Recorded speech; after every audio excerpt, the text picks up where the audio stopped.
Alors le RIC. En fait, nos institutions, soi-disant démocratiques, sont antidémocratiques depuis le début.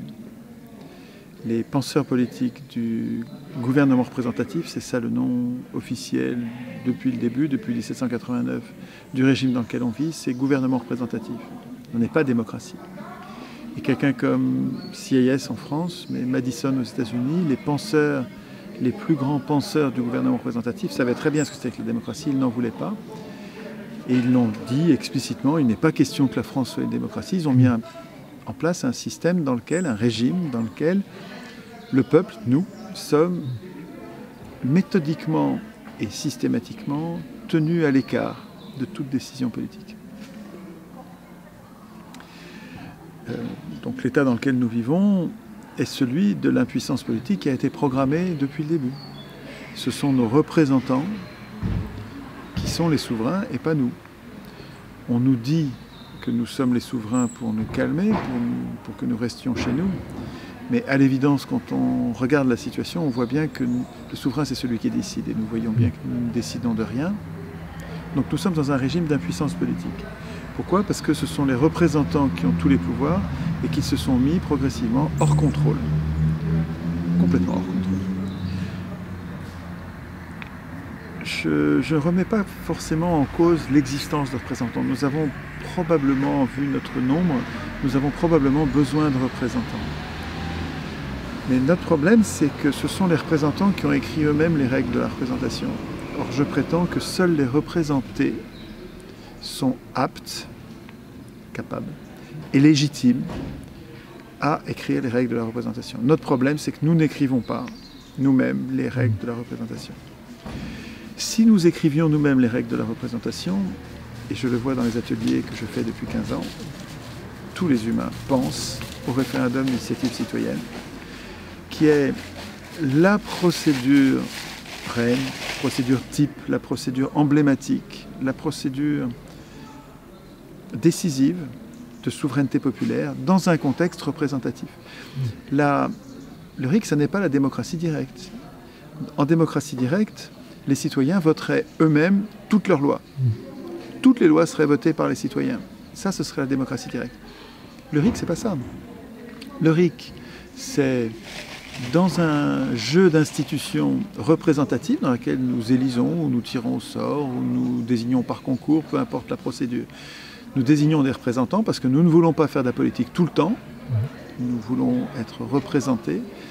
Et dans ce contexte-là, nous voulons, malgré cet accord à être représentés, nous tenons à garder la main sur les sujets que nous considérons comme essentiels, donc dont nous voulons garder l'initiative sans que les représentants s'en mêlent. Nous voulons être à l'initiative, pouvoir être à l'initiative de nouvelles lois, d'abrogation de lois, de révocation d'élus dont nous ne voulons plus, et de modification de la Constitution. Et dans un contexte représentatif, le RIC est un correctif démocratique.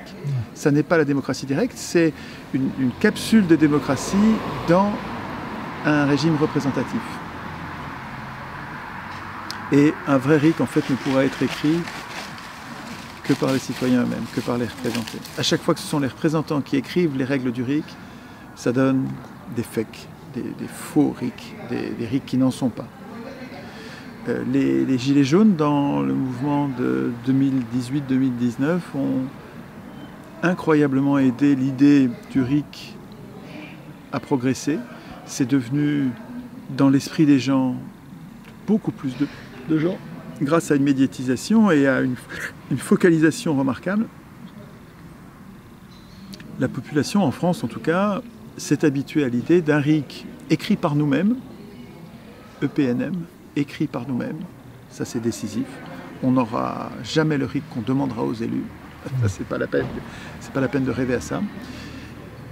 Écrit par nous-mêmes et en toute matière, ETM, en toute matière. C'est-à-dire qu'il s'agit d'instituer une véritable souveraineté. Ce qu'ont fait les Gilets jaunes aussi, j'en terminerai avec ça parce que c'est absolument décisif, c'est que dans les ateliers constituants où ils se sont entraînés à écrire, ils s'entraînent en ce moment à écrire eux-mêmes le RIC qu'ils veulent, localement et nationalement, les Gilets jaunes et les citoyens constituants ne manquent pas de penser à instituer l'indépendance des médias. Parce que dans tous les pays du monde où existe le RIC, il y a une trentaine, 35 pays à peu près dans lesquels existe le RIC. Ça ne change pas de façon sensible les choses sur le plan de l'oppression des travailleurs par les oisifs, les plus riches. Mais c'est parce que les oisifs, les plus riches, ont pris le contrôle dans tous ces pays, comme chez nous, des médias. Les médias sont achetés par les plus riches. Or, les médias permettent de façonner l'opinion, d'intoxiquer les citoyens, de les désinformer et, de proche en proche, de les faire voter contre leurs intérêts. Donc, un RIC bien pensé, et c'est ce que font les Gilets jaunes, et c'est ce que feront les citoyens constituants, c'est ce que nous ferons quand nous serons tous devenus Gilets jaunes constituants, ou citoyens constituants si le mouvement des Gilets jaunes finit par s'éteindre. Un vrai RIC intégrera une... Alors j'hésite avant de dire nationalisation, ou une fonctionnarisation des journalistes. Il faut que nous mettions les journalistes à l'abri des pouvoirs politiques, évidemment, donc du gouvernement, des juges, du Parlement, de tous les pouvoirs. Il faut que nous mettions les journalistes à l'abri des pouvoirs politiques, des pouvoirs institués et des riches. Il faut que les journalistes n'aient pas besoin de l'argent des riches. Donc il faut que ce soit nous qui les payons. Il faut que ce soit les citoyens qui payent les journalistes, comme nous payons les juges, et qui les protégions contre toutes les pressions. Ainsi institué, le RIC français ou algérien, parce qu'il est possible qu'on se fasse doubler par les Algériens qui font la révolution plus vite que nous. Là, hein. Nous, on traîne un peu, je trouve, en ce moment. Ça se passera, je ne sais pas dans quel pays ça se passera en premier, mais un RIC écrit par les citoyens eux-mêmes sera une vraie révolution. Enfin, les choses vont changer pour les pauvres gens, c'est-à-dire le plus grand nombre.